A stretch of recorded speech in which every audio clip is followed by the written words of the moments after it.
Hey everybody, and welcome to the Fart Fetish Podcast once again.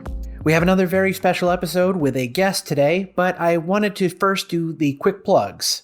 The Fart Fetish Podcast is available on almost all major podcast platforms and releases episodes monthly.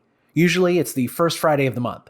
You can also visit fartfetish.info where you can find the podcast and some informative resources, including some new outside podcasts I've linked that have discussed fart fetish. And I'll dive into my thoughts on those in the episode after this one. There's also a link to request an invite to the Discord server. Come there and talk about the fart fetish, just like we do on the show. We'd welcome that very much. And if you want to be on the show, you can always reach out to me by email at aproctophilia@gmail.com, and that's linked at fartfetish.info as well. And that's it. Without further ado, I'd like to introduce Jules. He's a fart fetishist who is on today to talk about his experiences and evolutions with this fetish and try to help fetishists come into their own acceptance with having this fetish. That's right now on the Fart Fetish Podcast. Thank you for being here, Jules. I guess we'll just jump right into it. If you could tell us just a little bit about you and what you wanted to talk about today.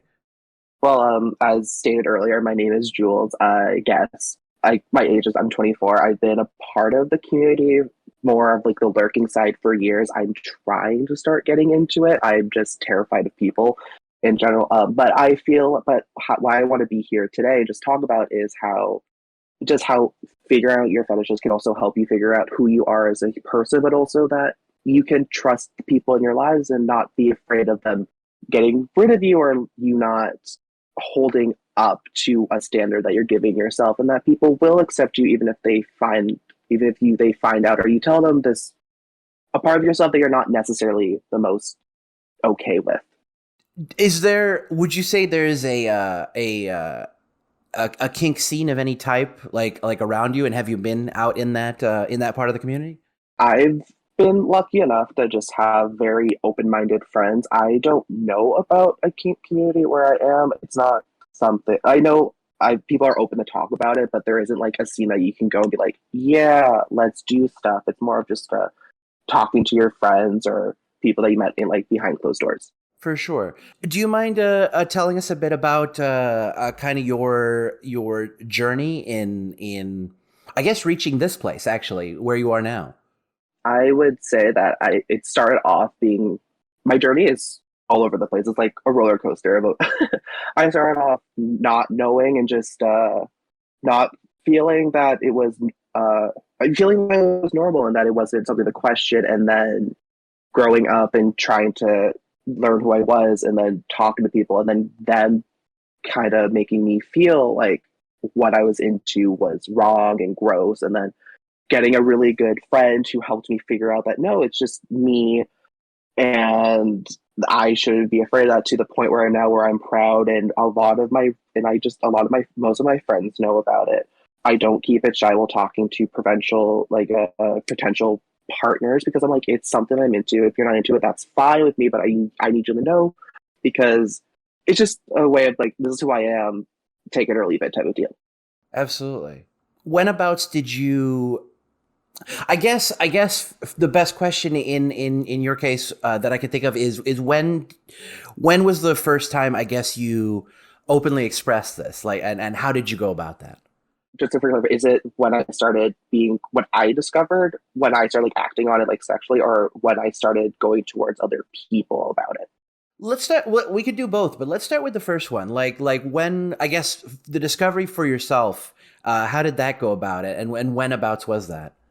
I would say it was around when I was 12, so around like 11, 12, so 2009, 2010.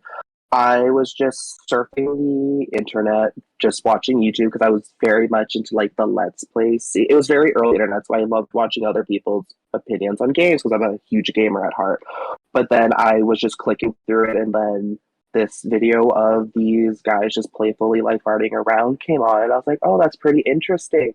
And then I just went through a rabbit hole, and then all of a sudden I felt like when you first feel horny, but you don't know what it is, and you just start like and you just unconsciously just start masturbating, and you feel like this feels nice. And then the more I watched, the hornier I got, I guess. And then I was like, okay, this is weird. And then for like, I think a month straight, I'd watch like the same 8 videos, and I'm like, okay, there's something here, but I didn't know it was like a fetish type until I was around 14. That's what I find interesting, and I was a product of the internet as well, but I wasn't uh, I, being about I think about 10 years older. It wasn't like it was a big part of growing up, but it wasn't like everything because it wasn't quite there during my childhood. It makes me wonder, like, and I feel like this goes with other stories we've heard on this podcast as well. But I don't know if anyone's explicitly said it this way. I wonder if fetishes are actually something that are inborn, and they're just kind of awakened by our experiences. Like I imagine you could have saw those fart videos in the same context, but if your DNA, your chemicals, whatever, all that stuff were different, you may not have developed a fetish. What is your thought on that? I completely agree on that. I believe that everyone is born with it. I don't necessarily think it's awoken. I think it's more of that we just discover parts of ourselves as we age. Because even now, I'm discovering, I think, beginning of fetishes I never knew I had from just life in general. But no, I believe that everyone's born with like a certain thing, which is such a weird thing to say. But like I can kind of to like sexuality, like people are born asexual, people are born demisexual, people are born lesbian, gay, straight, and it's just figuring out later on in life that, oh, that this is me, and then going back earlier, but like, oh, so no, this now makes sense more, this now makes sense more, oh, this is why I like that, and just figuring and just it's fascinating in a way because it's such a psychological thing. Absolutely. No, I was gonna say, like, in my experience, like going to local kink dungeons around me, I think I had the bias of thought to think like it's kind of an a la carte. Like you go there, you see people doing rope, and it's like, oh, that may be fun, like you're tasting it out. But I think there may be a deeper connection to that, whether it be something in the past, and even maybe something that we're just inclined to somehow. Your the way you were formed led you to this thing rather than it being like chosen off a shelf, because I don't think anyone would choose this fetish. It seems like a fetish that is not. I mean, there's a lot of friction, I guess, is a good way to put it, in terms of talking to people, in terms of like feeling normal, quote unquote, on the dating scene. Like there's you if one chose a fart fetish specifically, that seems like it's deliberately choosing to put barriers in front of your own like success with finding a partner, whether it be sexual or not, but finding someone who understands you and gets you. Yeah, no, I completely agree. Like I think that there's more like if you're yeah, I wouldn't like if I chose this for myself, I'd be like, what the fuck was wrong with me? Like why would I make my love life harder? Because I feel like when we talk about kinks and like media and stuff, everyone's cool with bondage, everyone's cool with sensational play, people are cool with face things is normal to some people. I don't think a lot of people think about, yeah, that's very mainstream. Feet's very mainstream. Like there's jokes about that. People are like, no, that's normal. Like I chose myself. I would go so hard into like the BDSM scene because that's so normal. But you don't choose these things. Like why would I choose to get turned on by like a guy ripping ass and be like, oh, that's hot? Like I don't like that doesn't make sense. Yeah, absolutely. I don't want to dig in on this too much, but you mentioned you thought face sitting is mainstream. Could you tell me what your like experiences in those terms? Like I haven't. I'm not sure face sitting is, at least in the environment I've seen, is more mainstream. But I'm interested in hearing your perspective on that one. It might just be my own life experience, but a lot of the times, even before my friends knew that I was into like writing stuff, a couple of them would be cool just like sitting on me in general and be like, that was fine. Like we would hang out, we would game, I would be lying down, they'd sit on my back and stuff. And a lot of them were just like, it's fine. And a lot of the guys that I talk to are like, yeah, I'm cool with like sitting on you. Rimming's very popular and people like the idea of like sitting on your face while you rim them. And that's, into my knowledge, like I feel like it's becoming, I'm not saying like it's fully mainstream, but it's becoming more like, oh, that's just something that makes it easier for a dude because it's less work on the person and then you can do it more often because it's like you're just sitting, like it's not like the person's like on like their knees and you're behind them or like they're hovering because they don't want to like it. I think it's just becoming more of like this is just more like acceptable or it's more convenient. Sure, sure. And there could be, as you were saying that, I was thinking there is also like the fun among friends element. I mean, it's probably more of a younger kid thing, but still the whole like, oh, basically pinning you down, but in a slightly more appealing way, I suppose. Yeah, it's just kind of like wrestling with your friends. Yeah, exactly. That makes a lot of sense. It's funny because I had similar experiences in not like realizing this was a sexual fetish or like any of that. I was when I started having fantasies, I think it was like 7 or 8. I was in first or second grade, and my whole knowledge of or lack of knowledge in terms of sexuality led me to even be embarrassingly now, but masturbating in class. But these were the type of things I was thinking about at the time. But there was no like, it wasn't like you hear, it's not like you hear about a guy. It's like he's wearing an overcoat and jerking off in the corner. It's like it seemed just like this is the thing. Like my body has this feeling. I'm gonna do this thing wherever, and not knowing any better. I didn't know any better, so.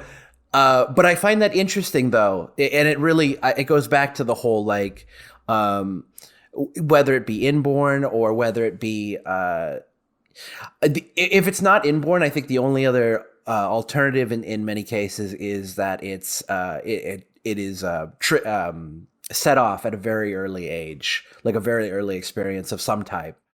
Yeah, no, going back to like the you masturbating class, I think that's actually pretty normal for young kids because it's a stress reliever to a lot of them. So a lot of kids with anxiety will do that in class to calm themselves down in their nerves. So it's not like that's actually pretty normal.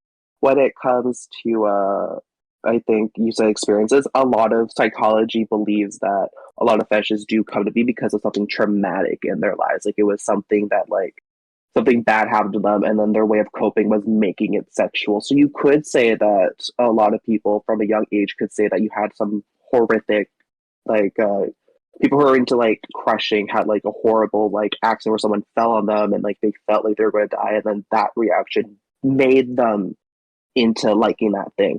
So you could say that like let's say you're going back to like a high school scenario because a lot of people discovered this in high school. I think some of us, like me and you, kind of discovered it a little bit earlier than that, or like had feelings before that. But you could go back to wrestling and people feeling like getting like for like domination stuff, that getting pinned down and doing wrestling and sports kind of peaked that. And you could say that some of those incidents had been were traumatic enough to be like, I want to try again, let's survive. And then by doing it again, you're like, maybe this now I'm into this. Now it's turning me on.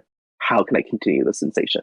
For sure. It's definitely something that's it's eluded me in terms of like what is my specific origin because it's set up on me so early. Like I don't know if it's just something that I've either blocked out or just legitimately can't remember, or if it is more benign than that and is and wasn't necessarily trauma. Like I don't know. That's the question I've always kind of gone back and forth on, because it occurred so early that I don't, I can't piece together if there was such a thing. And when you're in the creative field, as I've written stories like this, you start to get confused about what's. Like your imagination runs wild. It's like, well, I did have that babysitter. Like, did that happen? And probably not. Probably not at all. But it's just like, well, I don't remember. Like Like it's just coming to me in spurts, but there's no like, oh yeah, like she sat on me or something. Like even I think on fartfetish.info, there's the experience that Stephen King relays with his babysitter at the time. So obviously, some people do have more specific memories, and I don't remember his age at that time in the story, but people do have specific memories from that childhood. And I don't think Stephen King's a fetishist. I'm not sure, but So there's articles alluding that he might be based on how much he puts art-related stuff into his books. I'm not saying that he is. I'm not going to put that, but there has been a lot of theorizing that he might be in that in his books are a way of him putting in his fantasies within a horror setting. Interesting. I had not. I don't read much in general, but I had not heard that there was more than a few instances of farting in his book. That's very, very cool, I guess, in a way. It's a pretty interesting article. I could send it to you later if I find it again, just so you can give it a read and maybe it might like help other people. I don't know. Yeah, please. Yeah, any resource definitely helps because this isn't very studied or very known to many people. Even it kind of goes under the radar, which is partly why I want to do the show is to bring it more awareness. I don't know if it's due more awareness, but god damn it, I'm gonna give it more awareness. I think it's doing good because I found this through Twitter from a person who I believe was on the show. I could be wrong. Tweet like, "Hey, this is like a really good podcast," and then I found it after like 3 episodes were uploaded. And I've been following it ever since, and I've been learning a lot of stuff from it. And the website has a lot of information that even I go back to. Like I have it forever as a tab on my computer because I want to like listen to on the podcast. I should just to like learn more about other people because it's so different for everyone. Absolutely, and I'm glad to hear it has helped. Talk to me a bit. I think we started it, but you talked about your early childhood experiences, but you also had. It sounds like good. Strength is not the right word, but you had good fortitude, maybe in terms of just like sharing this part of yourself. Where do you think that came from, or why do you think that is? Like, I would say you're a bit of an anomaly, and not in a bad way at all. Your ability to be free with this fetish, I think, is very enviable and desirable to a lot of people. So I'm curious about your like, how do you feel when you're sharing, and maybe talk about one or more of your memorable experiences in telling friends or whoever. I have I'm going to start, but I have a good handful of stories that I want to share because like, they're all so vastly different. But I think a lot of why I'm so comfortable with it was based on how I was raised. I was raised by 2 wonderful parents who were not necessarily liked by their parents, and so we are very open. We don't keep secrets. Like I'm like clear, like they don't know about this. I don't think your family should know every detail about you.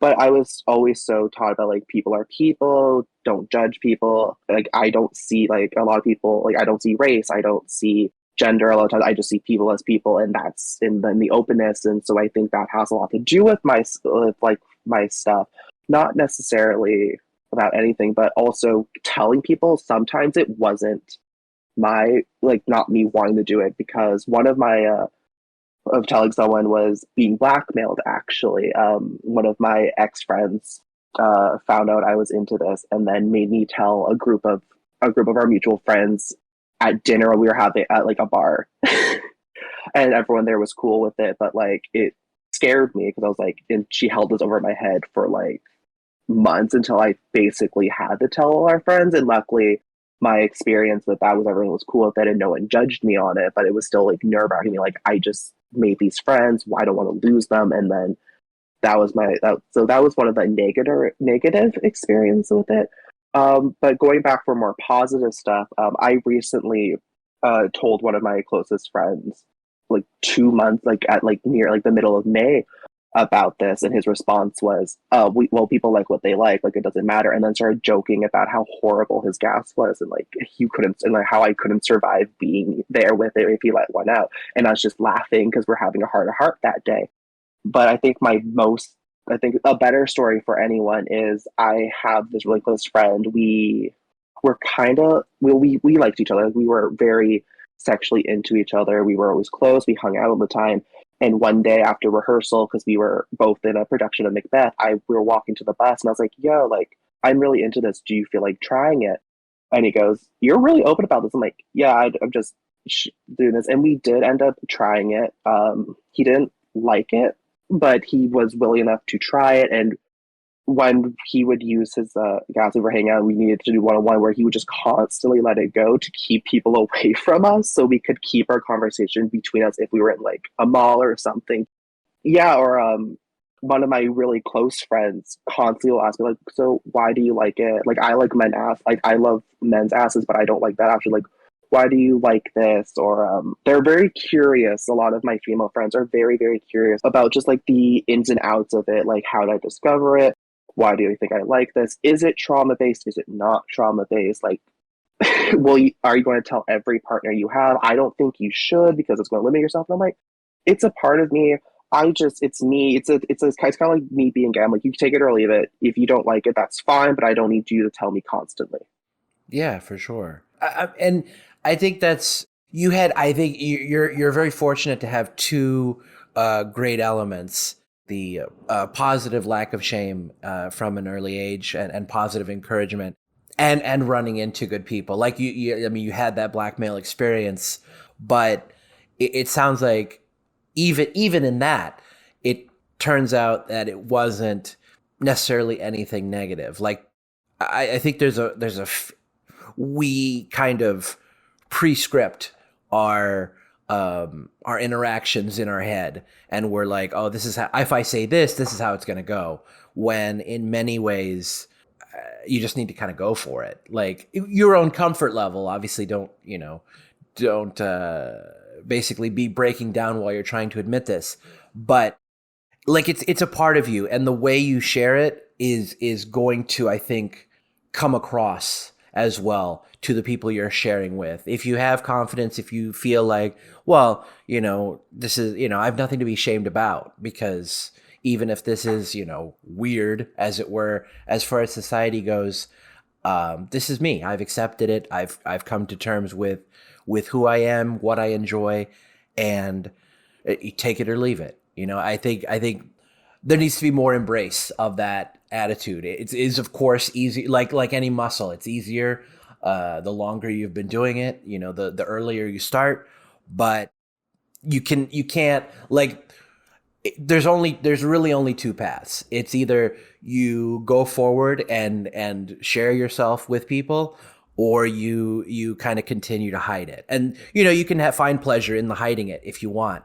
but it just may be a lonely experience in terms of really connecting with people, because I think people too, they have an idea that you're hiding something, or even you just feel it yourself. Like when I go out, I think there's a part of me that feels like, these people don't want you to talk to them because whatever, insert self-doubt here.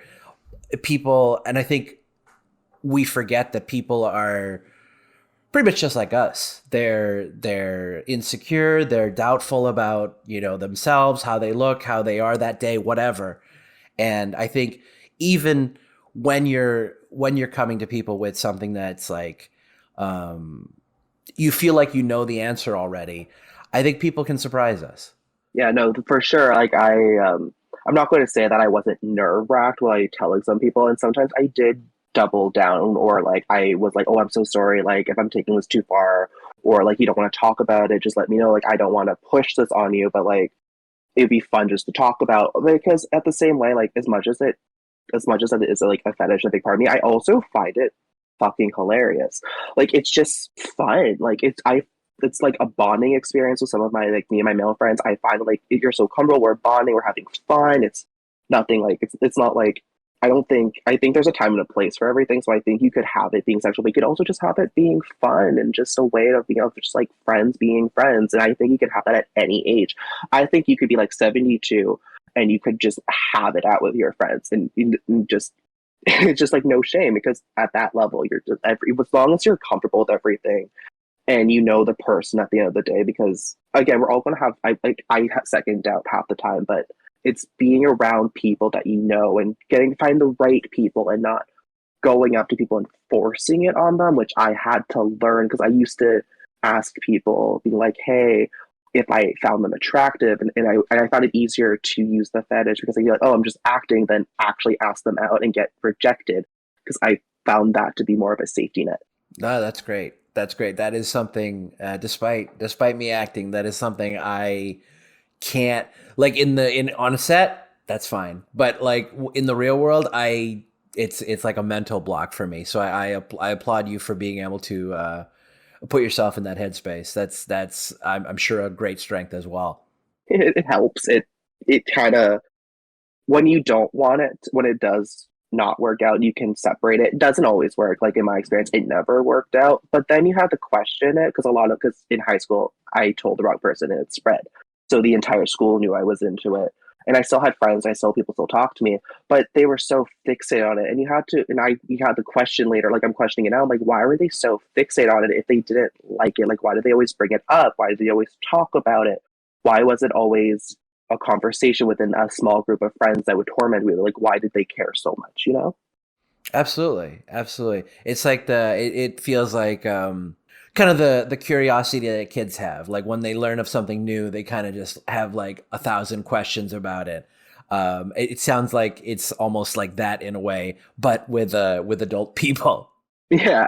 Like you were talking about the one experience with, I think you said your best friend, where he tried it and wasn't really into it.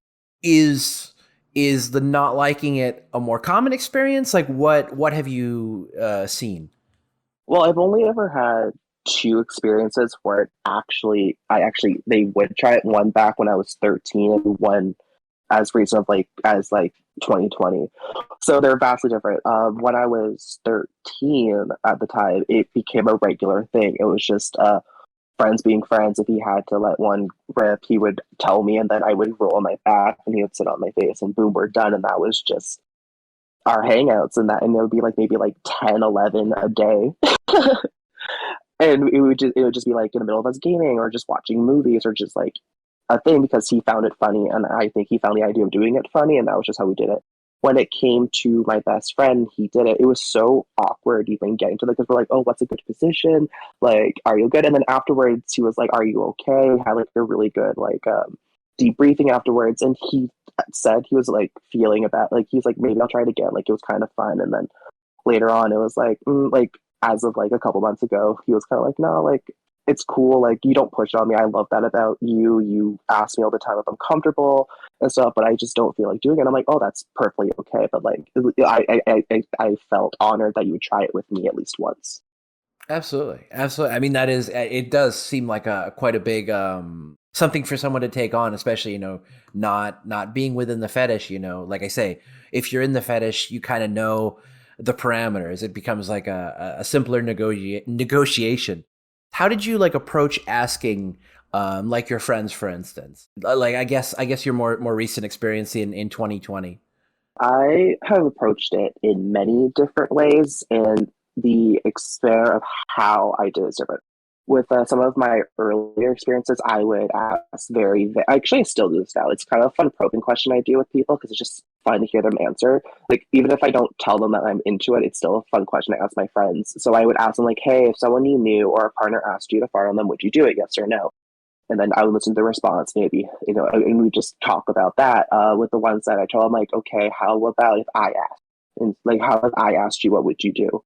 And then it'll go like, are you into it? I'm like, yeah. And then he's like, well, then that's someone will be like, well, it's not really my thing, but like, I thank you for letting me know. Like, that was brave of you, but like, no, I wouldn't personally do it. When it came to my earlier one, I was just like, yo, I answered that, but we were just walking. I was like, we've been friends for a year now, and you know all about me, and he already knew I was into it beforehand, because I told him while we were drunk, hanging, like cuddling on the couch together. And I was like, hey, are you like, do you want to try it out? Like, is that something you would like to do? And he was like, yeah, okay. Like, I don't mind trying out one. And then it was like trying to plan a day, and that was the most stressful part of my life. Sure. Do you find and forgive any negative or not negative, but poor framing on this question because I'm just trying to parse through it. Do you feel any oddness when you're kind of on just a hangout with friends and one of them does happen to fart, but not necessarily in a dominating or more direct way, in like pointed towards your fetish? Do you like? How do those situations feel for you? If I may ask, I don't mean to pry if that's too personal. See, I've never thought of this at all until, but like, I kind of, for me, I don't have those things because it's very situational for me. Like, I can separate French, like, playfulness, whereas, but I'm not gonna lie, there has been times where, like, a good friend of mine has ripped one, and then later I fantasized. I had a whole fantasy setting about it, and then, like, yeah, I did, like, get off to it, and I'm not gonna lie because I feel like I like a lot of them know, like, they know what's going to happen. Like, there's a couple of my friends where I'm like, yeah, no, like, if they did that around me, yeah, I'm going to go home and I'm going to masturbate to it, but I don't bring it up. But I think, like, in the back of their minds, I think they're like, yeah, no. But at the same, but it's never brought up and it never really ruins anything. But I think you like, even for me, I'm like, I get a little embarrassed by doing it because I'm like, fuck, like, it's like they're my friend, but I'm like, at the same time, I'm like, I don't think that necessarily because we don't share the same sexuality, that necessarily if a person's into it or not doesn't mean you can't get enjoyment out of it. I honestly do believe that both sides of this community can correlate with each other because, or like straight and gay people, or like even if like you're not a non-fetish, the fetishes of this can be like really good friends and can actually to have fun with the fetishes without necessarily having both parties being into it. And I think that's more why it's easier for me to talk to people about it because I believe that if people are willing to try it, they can have fun with it, not so they get turned out. Like it might not relate to anything, but they might find aspects of it fun and might be willing to try it again. And you could make your friendship stronger that way. There's actually a really good Tumblr story series called Day Farts, which is pretty much about a gay and a straight friend who's one's into it, one's not, and their friendship and how it builds and how it's not judgmental. And the one in the fetish is getting more comfortable with the idea that their friend might not be interested, but just their bond together. And I think that's an aspect that people don't talk about is that this is our fetish is very bonding if you find the right people who are willing to do it, are very open about it, and you could strengthen your bonds with your friends and those alike. Yeah, that's actually a great comment, and I think ties into what we were saying earlier about intimacy, like in a way, even if it's a friendship. Like I think, and this again may be my bias. I'm an introverted guy, but it seems to me that society, it's almost like conformity is more. Conformity is something people prefer in their social interactions, even amongst friends, rather than digging deep into things. I'm not saying like friends don't have deep conversations, but when you really get into the nitty gritty of people, like, and maybe it's the fetish that does this. Maybe because we have this unique thing, it opens itself up to people being closer to us specifically, if we can share that part of ourselves. But I do think I think people do still hide themselves, even whether they have a fetish or not. I think there's an almost feeling of burden if you put too much or overshare, I guess they call it, with someone else. But me personally, I think that's what friendship is, and especially if you get into the relationship side as well. But like, friendship is kind of knowing the intimate details of someone and what they kind of like, because I think even on a even if that someone isn't someone you date directly, that connection may lead you to someone else, very very likely, and the more people you meet, the better your odds are going to be anyways. I completely agree with that. One of my friends has a really big foot fetish. So me just being a dumbass was like, okay, rate my feet. Like from 1 to 10, how sexy are my feet? And then just doing that as a way. But yeah, I agree, because a part of like most great like romantic relationships, you have to be friends first. So it's always your friendships are always going to be intimate, and that's how you can separate an acquaintance or like a colleague from like a good friend, is by feeling open and being able to be intimate. But like conforming is not a bad thing. Like I think there's time and places for this to come out. Like I wouldn't go into work and be like, hey, coworkers, like this is what I'm into. Everything's great. Don't question it. Anyways, let's go get coffee later. Right, right. But when it comes to like, yeah, but like I think when it comes to friendships, like you should. I think a lot of people do have conforming conversations where like this is what society deems French conversations to be, and I don't want to deviate from the script that I've been given.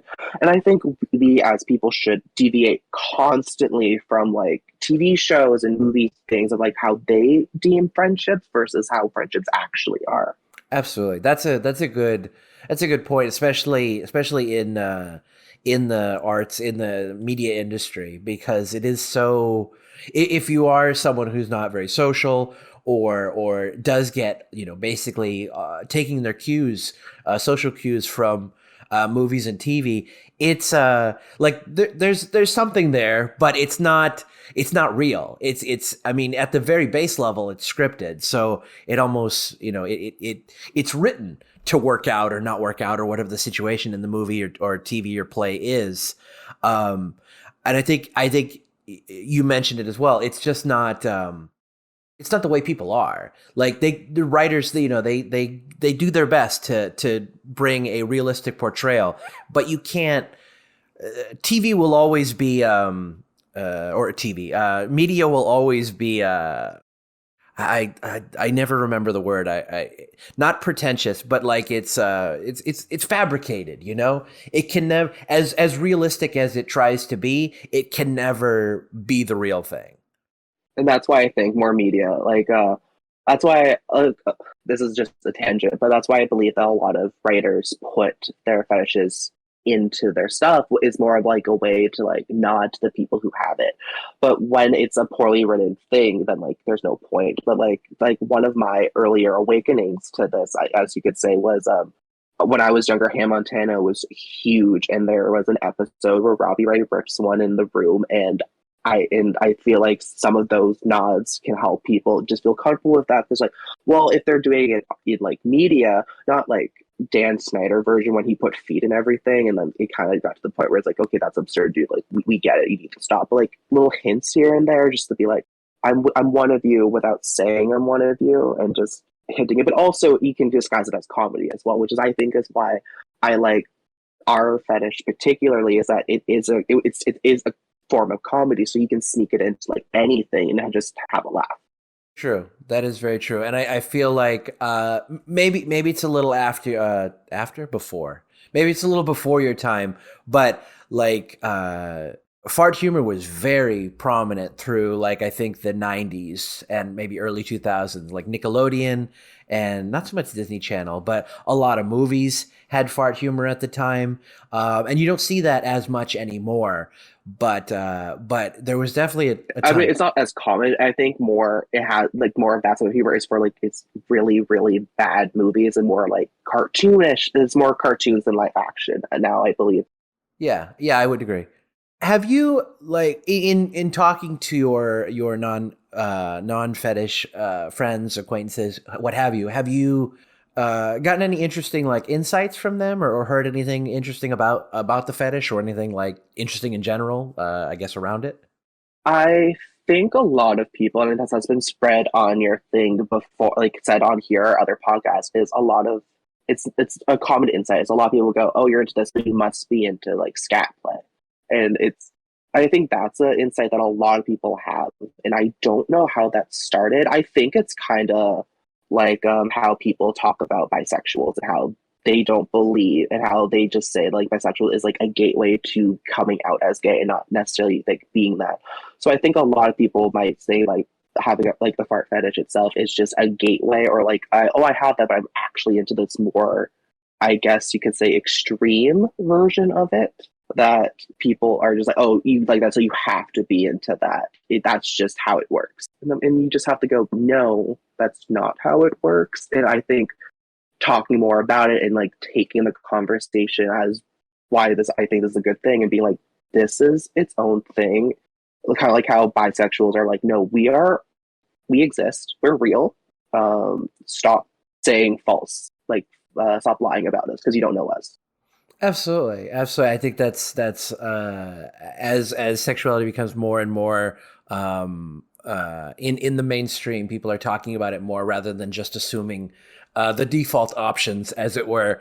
There is unfortunate pushback in people like, well, no, that can't be, or people just their preconceived notions are challenged, which is always difficult, always a struggle. But yeah, I mean, I understand the I guess fart to scat pipeline, as it were.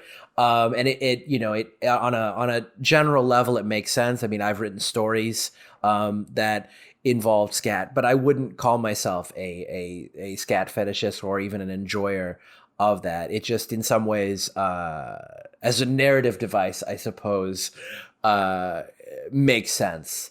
But I think there is a division between the two fetishes, and obviously not for everybody. I think some people do like both, but I, it's go ahead.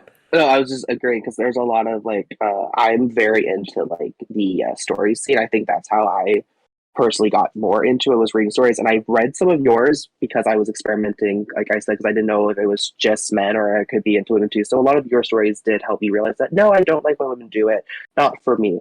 But a lot of like, I think people are now more comfortable with saying that they like both, because a lot more of like the newer stories coming out are like, okay, so we have these elements now, and I know it's not for everyone, but I'm into it, so I'm going to add it more into my work. So the more that we come out and talk about this stuff, the easier it is for me to be like, no, am into both, but I know it's not for everyone, so I'm going to like be like, okay, here's a section, you can skip like these pages of my work, or there's a little hints here and there. If you don't like it, then like that's fine. You can read until that part.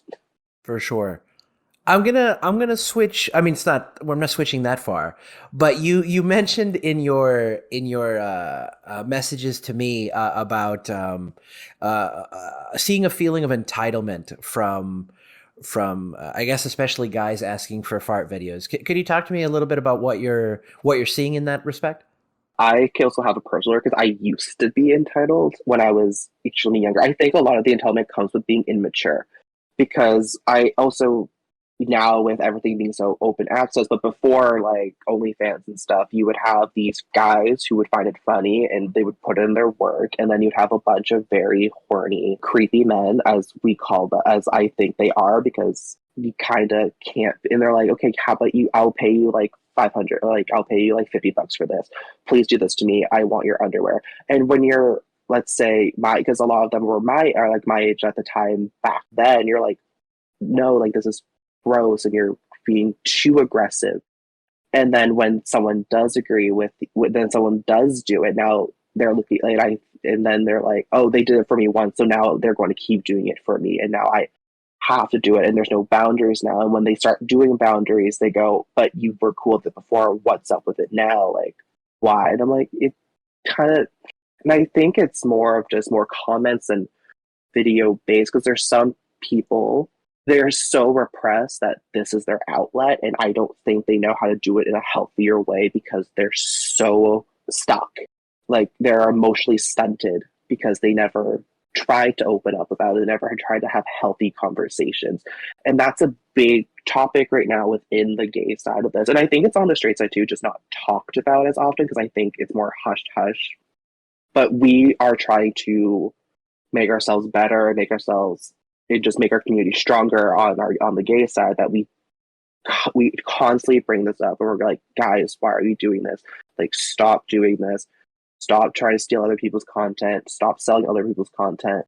We're trying to fix ourselves so much that a lot of this stuff is more brought to light. And in my case, I would ask people if they would be cool doing the act other than having the videos, because I was like 14 and being like, I'm just horny as hell. I need some way to let it out. Right. And I think it's it may be unique to the male side in general, whether it be straight or gay, because I think it's like you say, people are socially stunted. They're clinging on to like, oh, I hooked up with this person, I had fart play with this person. There's almost a sense of ownership because it's like, well, why don't you want this too? Like, I want this and I'm desperate. Like, why aren't you feeling the same way I do? And it's kind of like a lack of self-awareness in terms of in what people realize. Like, it's similar to me doing this show and talking about the guys, the straight guys that post on FetLife all the time for, just like, I'm just going to pull out a state randomly, but like New Jersey, looking for a farting woman near me, and assuming this is going to yield results. Because I mean, even if there were a plethora of women desiring to give farts as a enjoyment thing, which I question how many there are. There's also the element of not like, it's just how you approach that is going to be all that matters. And I think the online, semi-anonymous FetLife posting just doesn't reach. It doesn't reach in the way that you want it to. I think even if you wrote like a massive paragraph or a massive like story about your desires, I think people still wouldn't get it. I think there's a lot that comes from understanding people's tone and how they're looking at this. Because when you just read something straight text, you have no idea how this person wrote that or what they were thinking when they wrote that, and it's really hard to get all the context out. Yeah, like I'm not gonna lie, like I don't think that we shouldn't ask people, but I believe that there's certain platforms that is more acceptable. Like I've asked certain creators who start OnlyFans being like, hey, I love your content. I really like you're attractive. Like, of course, I'm subscribing to your OnlyFans page. Would you consider doing something like this? And I've had positive things from that too. Just how I asked, people are like, oh no, like that's not something for me. But one dude was I'll what do you like about it? What sort of things do you like? What sort of videos are you looking for? And then being like, I think this is really cool. You're not a like it's I'm not like you're cool. We're not judging you. I don't feel comfortable doing this type of content. I'm like, oh sure, like no problem. Like it's not for everyone. Like, but like I'm still a fan. So I'm still gonna be like, yeah, I'm gonna support you no matter what. But thank you so much for even like getting back to me and even like considering it. That just not the world. And I feel like it's how you ask for things, not necessarily the asking itself.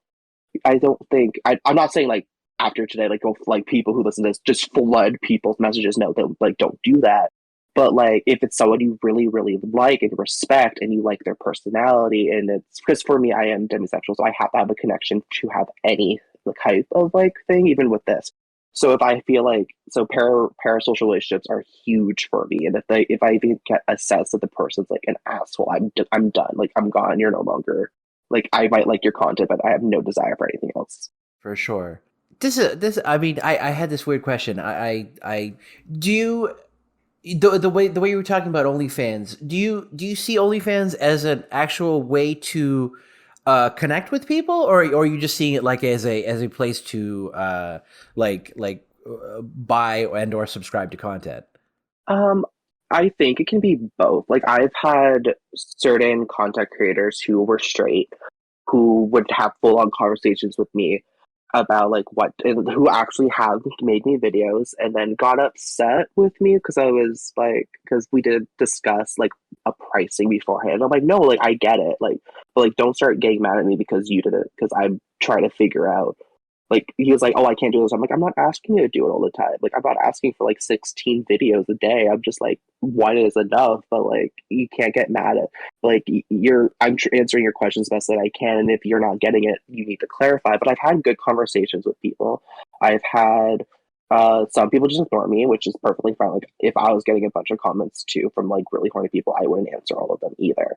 But a lot of the gay fart community is on OnlyFans. Like a lot of the like they have like the people who are on Twitter have that. So I feel like you can talk to them because they know it, and they'll be like, okay, like there's some really great people who do like clips for sale who's on there who I had full on conversations with about like what I like about it, pricing, being like, and talking about pricing, and him thinking like I want it for free. I'm like, no, I just don't have the money. Like, what's like, this is how much I have. And with like conversion rates, because a lot of the people who do that are from, honestly, are from England and from the States. So my dollar kind of sucks compared to those two. So you might say that this is like $25, but to me, I just now spent $40. So it's more of like just like talking about that if you're doing like a consumer thing. Also, a lot of things that I saw are people getting ripped off. And I think that's allowed to get upset about, because if you are expecting natural or like on command content, but someone edits fart sound effects to it and you get upset and you want your money back, I think at that point it's a consumer product thing, and you should get upset by that because you weren't promised what you got. And I think people do kind of use the fact that they see us. I think a lot of people, especially like the fake straight dom guys who see us and they go, "Oh, you're desperate," and use that against us, and they look down on us, will kind of scam us. Like I'm not going to lie, I've got like, it's kind of sad, but there was people who I paid money for, and it was past the deadline. I was supposed to get my video, and I was like, "Hey," and they blocked me.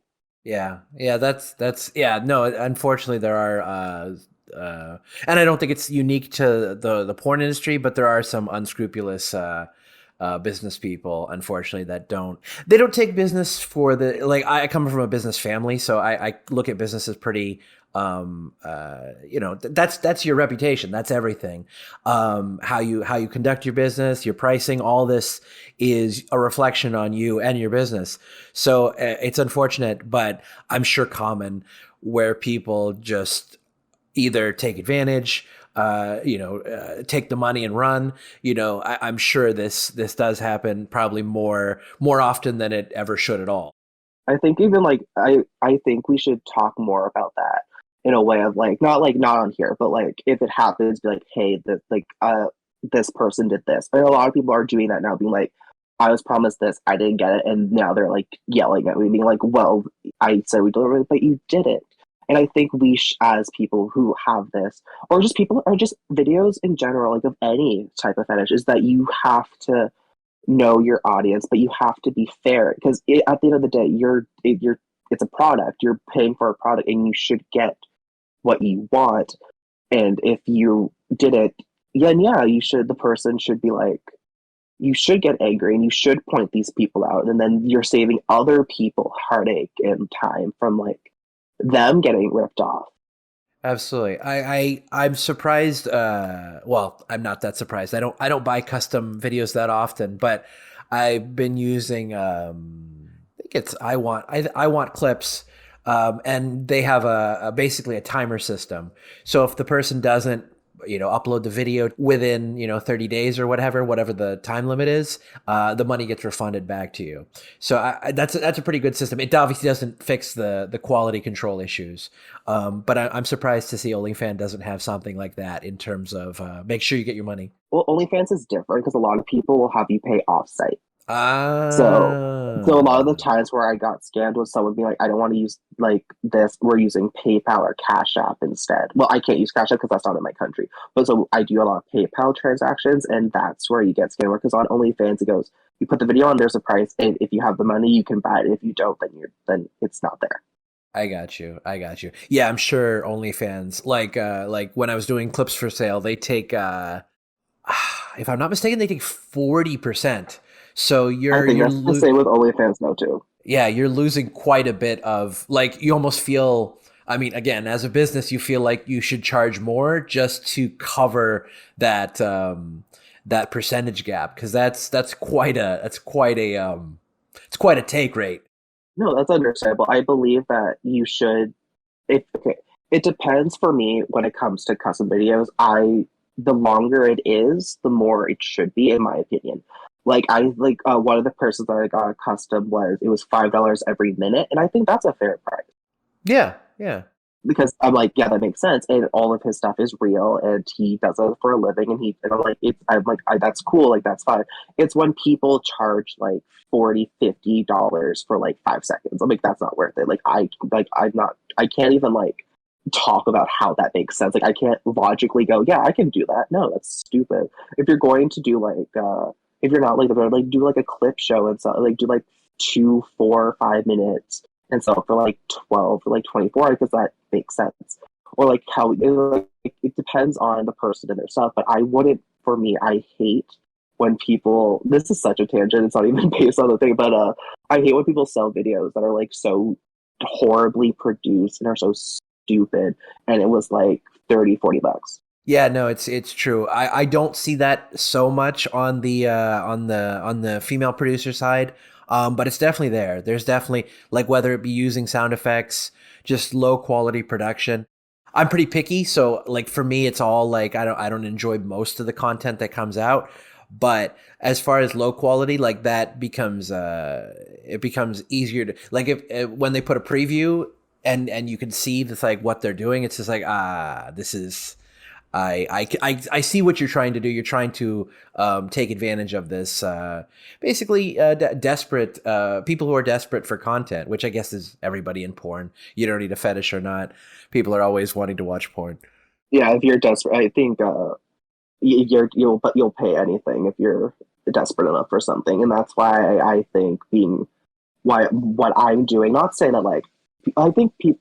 You know what I'm going to say? People should be more open about it and more like me and being okay, because then you get less desperate, because you know that like I can get some, like it's fine. Like I just recently got a friend who is like, who constantly, as we hang out, rips ass in front of me all the time. He makes jokes about it. He's so open about it, and it's not gonna lie, it's really hot, it's really fun.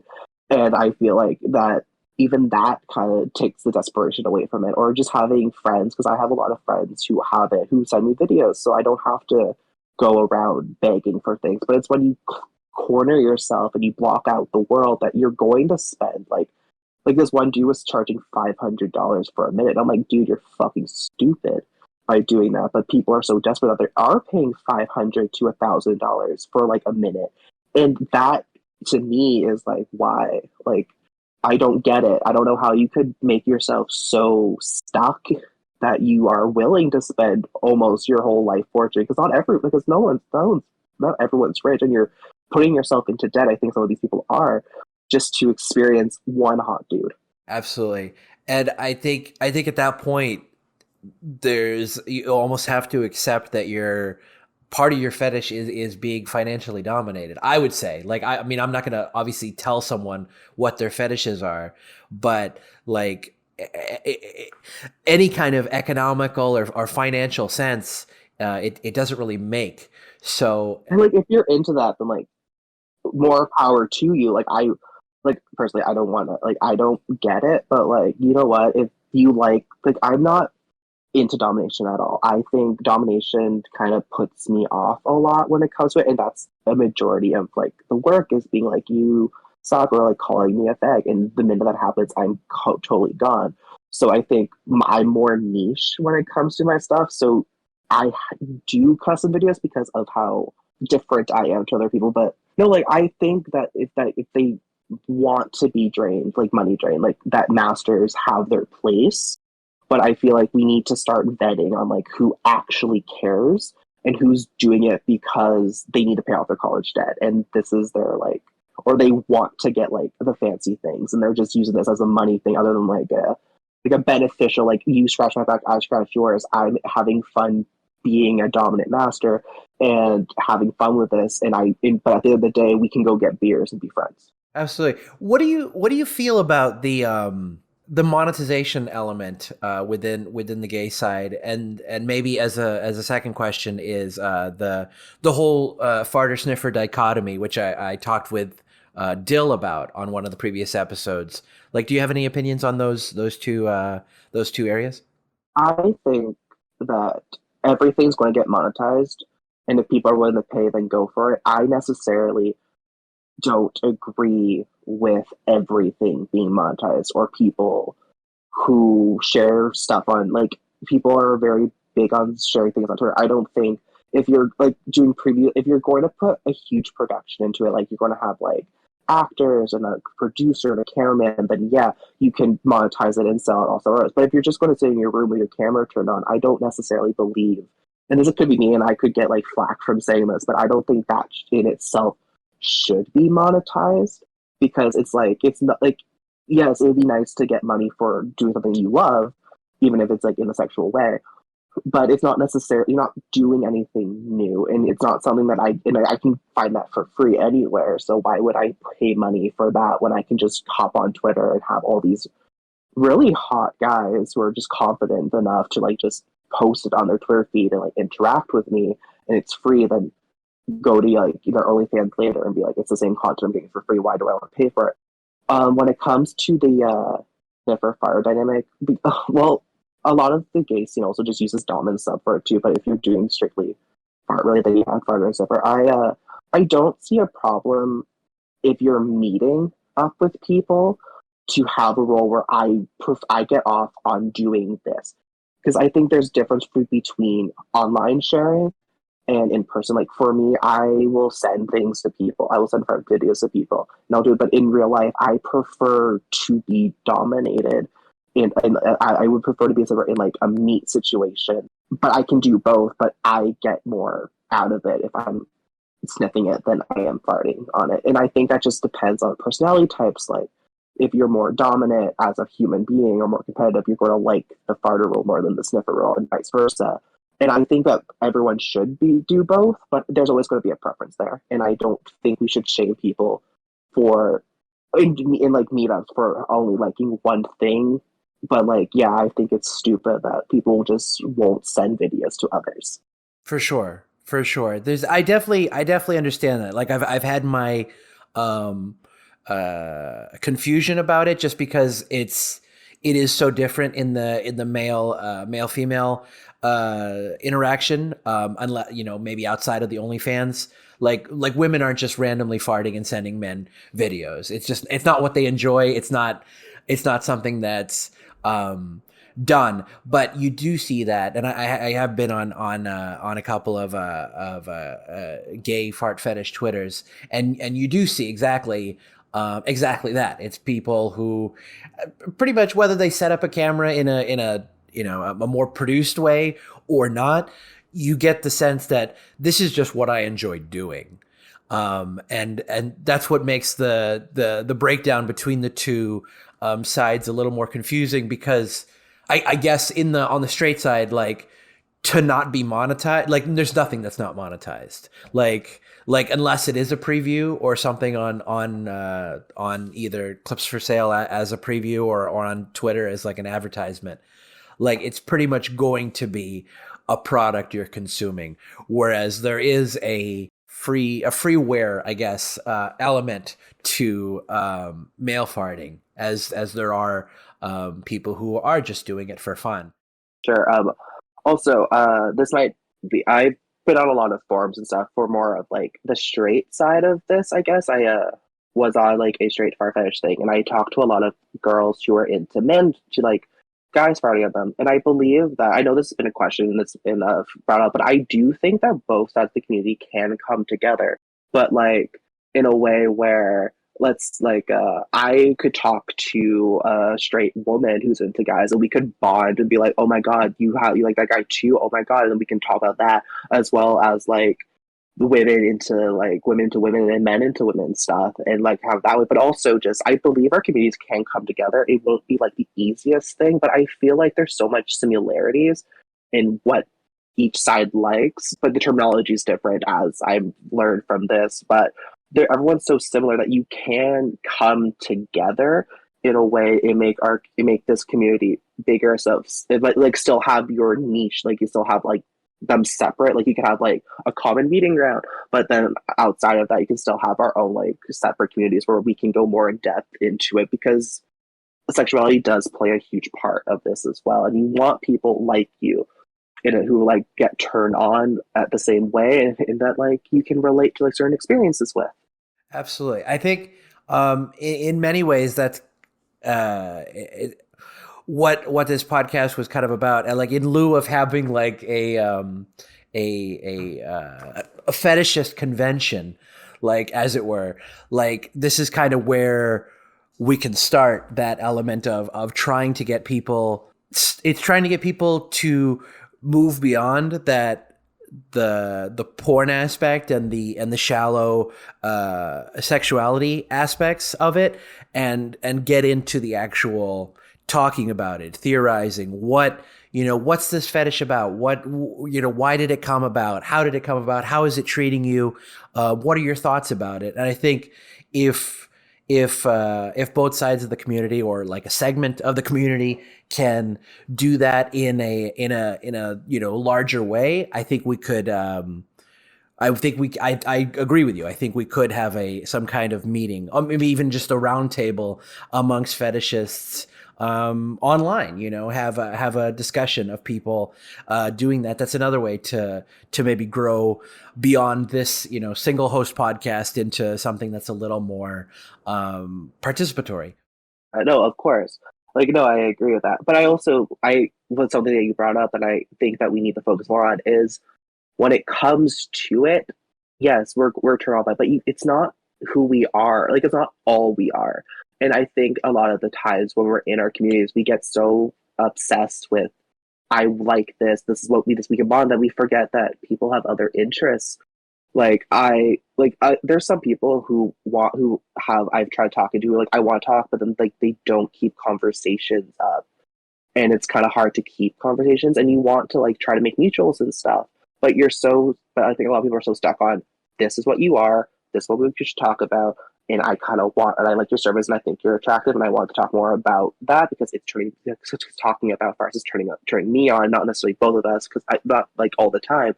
That you forget that, like, people like music, and you can talk about your favorite bands, or you can talk about, like, your favorite movies, and actually form bonds, and then you make the community stronger, because then you're not just two people who like the same things. Now you're, like, getting to a point where it's like, no, but, like, we could actually, like, go to a concert together. Like, we both love this band, we both love this genre, we could actually hang out and have other things to do than just sitting there being like, well, do you have gas? No. Do you? No. What are we going to do then? Yeah, absolutely. I was thinking too, yeah, and even could it be extended to, like, playing video games online together? Like, there's so many possibilities within this, whether it be, streamed, and it's like, hey, look, these fetishists have other interests as well. I mean, not like, hey, look at them, but like they these fetishists have other interests, and they're, showing it. Maybe there's a little bit of talk about the fetish during, but it's mostly about doing a video game, or playing a video game, as it were. I think people, I definitely have this, or have had this issue, working on this issue, is I think when people are not used to being social, there's a mental element that kind of rushes you to, like, oh, I'm going out, I need to find a girlfriend tonight, or I need to find a partner tonight, or whatever. It's not like, I'm going to go out and have fun. I'm going to go out and talk to a person, not like with stakes. I'm just going to go out and have a conversation with people. And I think when it is a skill you're building, or a skill you're not used to flexing as much, I think there's a very high potential to kind of get lost in the goal, quote unquote, and not the experience. Yeah, no, I agree.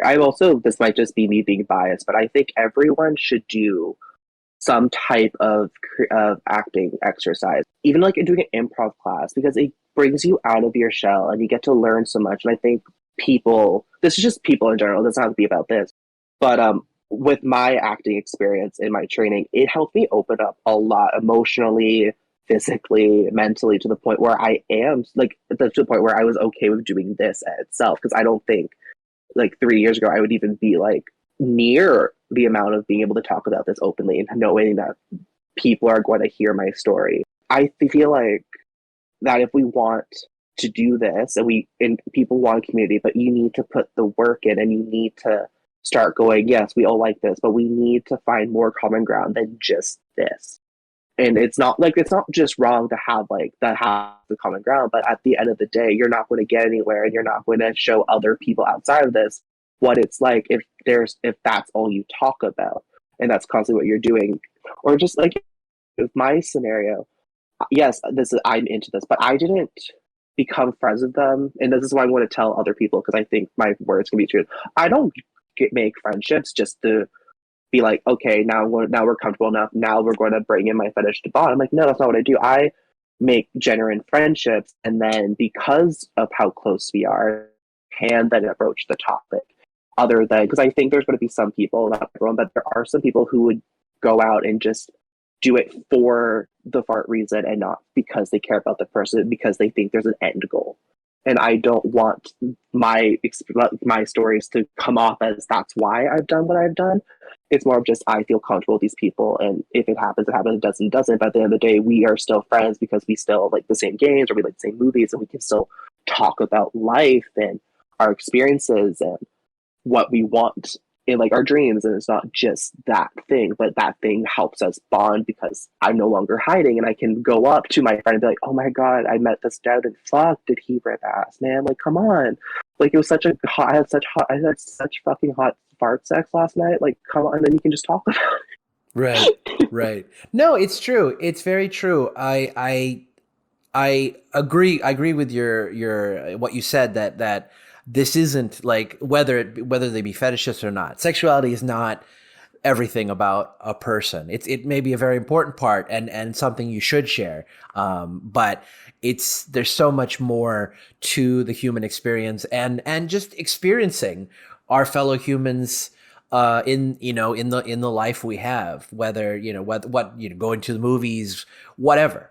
But there's so many ways to, I think, enjoy life, that overthinking or having like schemes about how you're going to get to this next place, I think leads to a lot of, I mean, not only negativity, but also lack of result, because you are so orientated in a world where I think most people are just trying to have fun. Most people are just trying to get along and live their life and live their truth and enjoy the short time we have on Earth to enjoy people, because you don't know when it's go away. I was gonna say something about acting.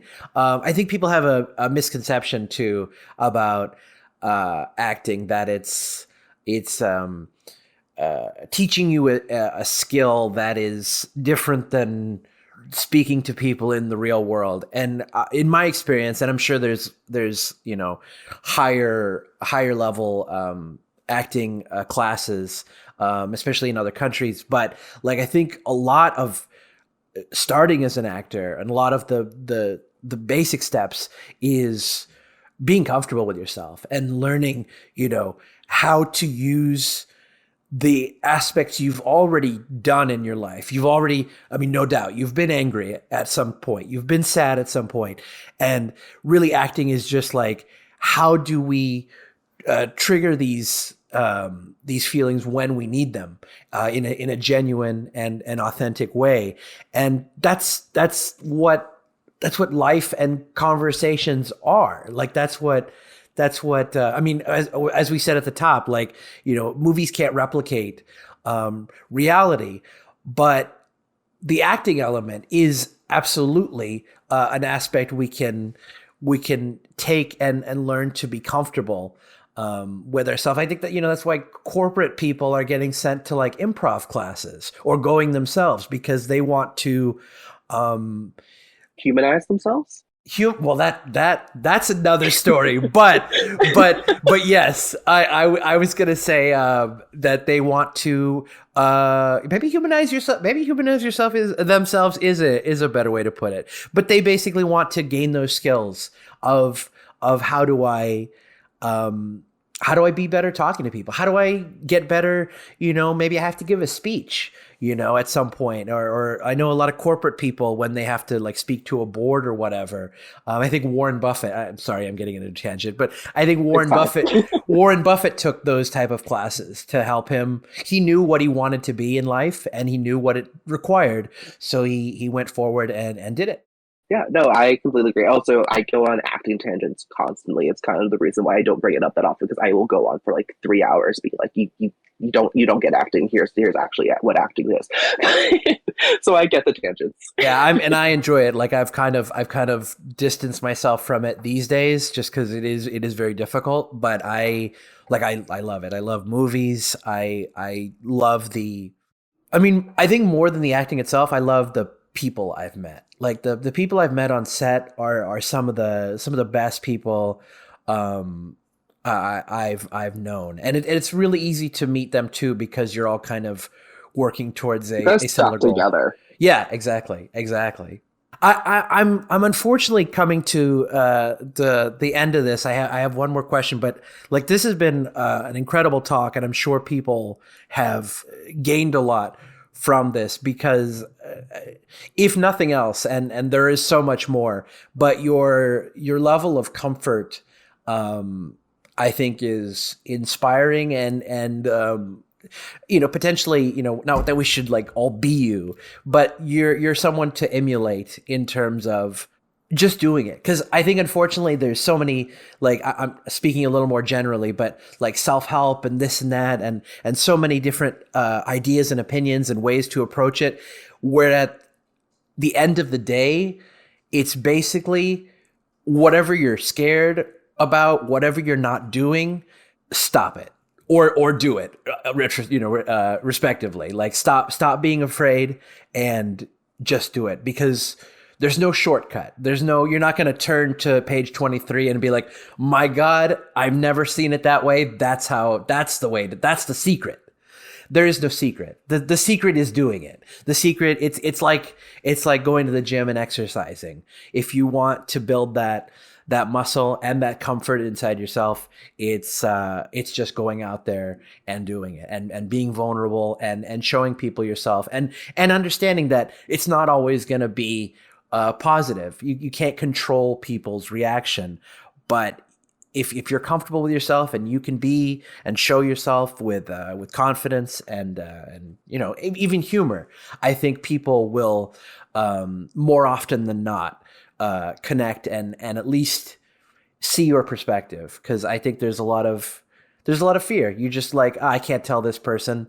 Like I didn't tell her last night. I went to a thing last night, an after hours gathering or whatever, and there was a couple there, and the woman asked me what my podcast was, because I told her it was a fetish podcast, but I usually don't go further than that. But she's like, write it in my phone, and I'm like, okay, like this is embarrassing, but I will share it with you, and yeah, it's really at that point it's out of your hands. But I think the fact that I did share it is more important than her reaction. I think in my mind, just because it's strength for me, it's practice for me.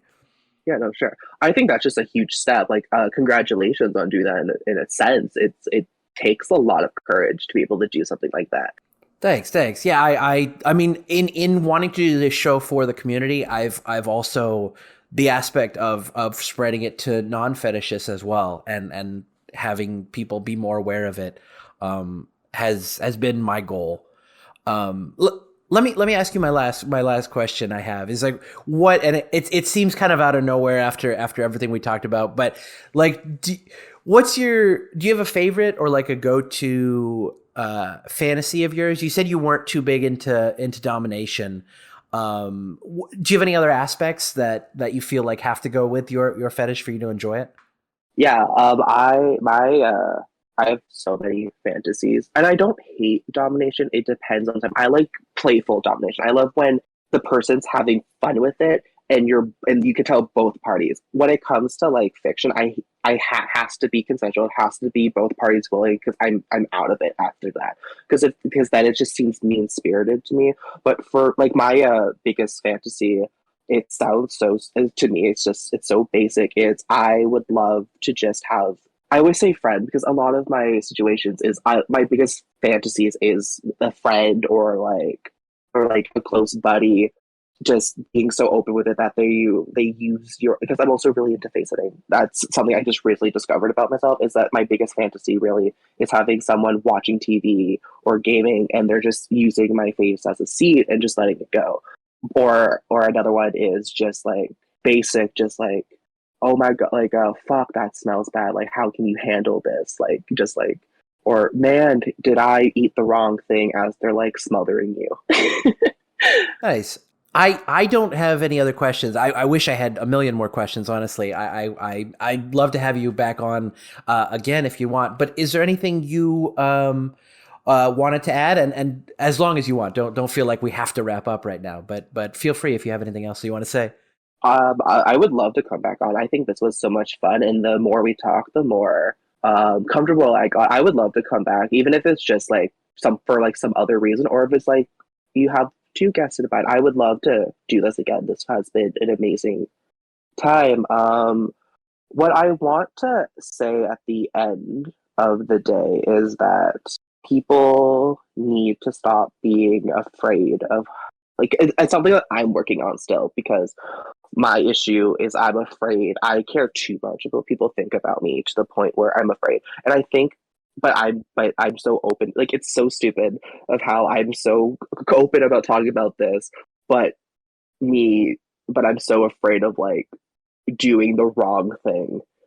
But like, I feel like as a community going forward, or just as people in general, we have to kind of go, like, if I'm never going to see these people again, why do I fucking care what they think about me? I should care about my friends, and if you real, and at the same time, you should judge. If you don't want to ruin a friendship, then like, don't come up to them with this. If you're not okay with, like, if you truly value something and you think this is going to ruin it, then like, don't do it. I'm not saying like don't, like, they think, because you can't control their reactions. Again, I've just been lucky. I've just been finding like good people, like really good people, and I think that's why I'm so open. If I didn't find good people, I think I would be that desperate. No, that's going to be a joke. I'm not trying to sound mean, but I think I would be that desperate guy who like doesn't leave his house and doesn't talk about it if I didn't have the experiences I did. But I feel like if you did have bad experiences, don't lock yourself away. Don't don't let your fear consume your life, because then what's the point of life then? Like, get rid of the fetish stuff. Like, I know this is the thing, but like anything, just don't let fear consume you to the point where you're now you just cut yourself off from the world, because you're going to miss out on so many good relationships, so many good events, ideas, because your anxiety's getting the best of you, or you're just so afraid that you're going to end up alone, that you're now making yourself alone. Like, you're doing a self-fulfilling prophecy at that point. I think that the more we open, also, man, like, we're like, a lot of the people that I met in this community, we're hot as fuck. Like, you just have to say, I'm a hot piece of shit, and I'm going to do whatever I want, and this is what we're going to happen. This is what's going to happen. And I believe that you have to think that way, and eventually, it's so cliche, but you will end up being like, yeah, I'm the best. Damn, Jules, I cannot think of a better way to end this episode, because that is exactly, I think, that is exactly the vibe, both in terms of, yes, you maybe can't tell everyone, but you should definitely, if you have any inklings, any thought like, oh, maybe I'd like to tell this person and I don't think it's gonna hurt anything, then do try it, because like you're saying, that is, without those experiences, without that muscle built up, it's so easy to be that lonely guy, be the desperate guy. I guess I'll just go back to the muscle thing. It is a muscle that must be worked on, and I know firsthand, it's definitely a muscle I have to work quite a bit. Fetish or not, it's something that I have to work on, and I think a lot of people do as well. So yeah, fuck it. I'll even say your message of inspiration, I think, is very, very good to hear. And I think important for people to hear. I love every guest we've had so far, but I don't think anyone yet has spoken quite to the level of comfort you have. And I appreciate you coming on, you reaching out to me, and I'm glad we had this talk. Thank you very much. Thank you for having me and letting me have this experience. It means a lot. Also, I can't wait for my friends to hear this because they're all super excited to hear and learn about this as well. Awesome. Nice. I'm very excited for that as well. All right, Jules, you take care. You too.